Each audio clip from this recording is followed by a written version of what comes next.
ಯಾಳ ಇಲ್ಲ ಹೊತ್ತಿಲ್ಲ ಮನ್ಯಾಗ ಯಾರ ಇಡ್ಲಿ ಕೇಳಿದ್ರಂದ್ರೆ ಈಗ ಹಿಂಗೆ ಝಟ್ಪಟ್ ಅಂತ ಇಡ್ಲಿ ಮಾಡಿಕೊಡ್ರಿ. ಭಾರಿ ಅಂದ್ರೆ ಭಾರಿ ಮಸ್ತ್ ಆಗ್ತಾವ್ರಿ. ಈ ಇಡ್ಲಿ ಮಾಡ್ಲಕ್ಕ ನಾ ಇಲ್ಲಿ 1 ಬಟ್ಟಲ್ ಮೀಡಿಯಮ್ ರವಾದಾಗ 1 ಬಟ್ಟಲ್ ಶಾವ್ಗೆ ಹಾಕ್ತೀನಿ ರೀ. ಶಾವ್ಗೆ ಬ್ಯಾಡ ಅಂದ್ರೆ ಬರೀ ರವಾದಾಗೆ ಮಾಡ್ಕೊರಿ ನಡೀತದ್ರಿ. 1 ಗಿರ್ದ ಚಮಚ ಅಡ್ಗೆ ಸೋಡಾ ಹಾಕಿ ಕಲಸಿ 1 ಬಟ್ಟಲ್ ಮೊಸರು ಹಾಗೆ ಹಿನ ಅರ್ಧ ಬಟ್ಟಲ್ ನೀರು ಹಾಕಿ ಚಂದ ಕಲಸಿ 5 ನಿಮಿಷ ಬಿಡ್ತೀನಂತ್ರಿ. ಆ ರವಾ ಮತ್ತು ಶಾವ್ಗೆ ನೆಂದು ಚಂದ ಉಬ್ಲಿರಿ. ಮತ್ತು ಅಲ್ಲಿಂತನ ಈಟೆ ತುಪ್ಪ ಬಿಸಿ ಮಾಡಿ ಈಸೆ ಕಾಜು ಹುರಿದು ಏನು ಮಾಡ್ತೀನಿ ರೀ ತೆಗೆದಿಟ್ಬಿಡ್ತೀನಿ ರೀ.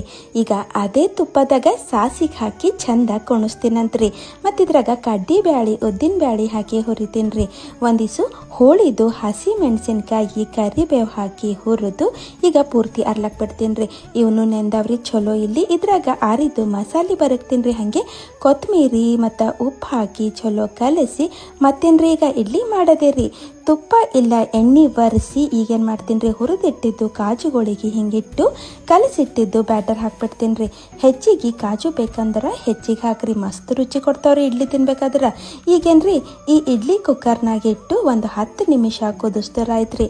ನಮ್ಮದು ಮೆತ್ತಂದು ಖಮ್ ಅಂದು ಇಡ್ಲಿ ಇಲ್ಲಿ ತಯಾರ್ರಿ. ಹಾಗಾದ್ರೆ ಇಡ್ಲಿ ಇಷ್ಟ ಆಗಿವಂದ್ರೆ ವಿಡಿಯೋಗೆ ಲೈಕ್ ಶೇರ್ ಮತ್ತು ಕಾಮೆಂಟ್ ಮಾಡಿರಿ. ಹಾಗೆ ಫಾಲೋ ಮಾಡೋದು ಮಾತ್ರ ಮರಿಬೇಡ್ರಿ. ಮತ್ತೆ ಸಿಗ್ತೀನಂತ್ರಿ ಮುಂದಿನ ವಿಡಿಯೋದಾಗ. Download ShareChat.